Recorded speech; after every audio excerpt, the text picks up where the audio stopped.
ये कहानी है एक पुराने पाकिस्तानी गांव की, जहां कच्चे घर, तंग गलियां और मिट्टी के दिए अब भी जिंदगी का हिस्सा हैं।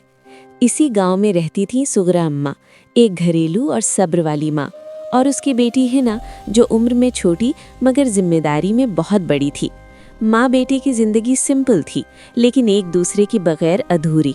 सर्दी की एक सख्त रात थी।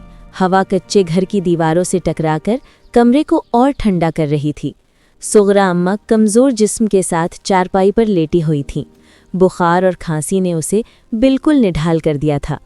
हिना ने जब माँ की हालत देखी तो उसका दिल घबरा गया, लेकिन उसने हिम्मत नहीं हारी। वो चुपचाप घर से बाहर निकली, जहाँ पुराने लोहे के हैंडपंप से ठंडे पानी की आवाज़ पूरी गली में गूंज रही थी।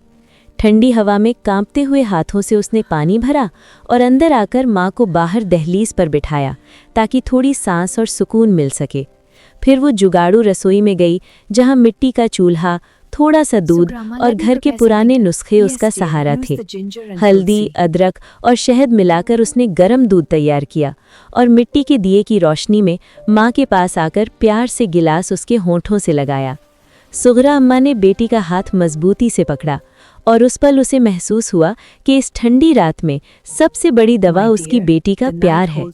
रात धीरे धीरे गुजर गई और सुबह की पहली रोशनी के साथ माँ की तबीयत में फर्क नजर आने लगा। उस पुराने गांव के उसी घर में, जहां रात को सिर्फ ठंड और खामोशी थी, वहां अब सुकून और उम्मीद ने अपनी जगह बना ली।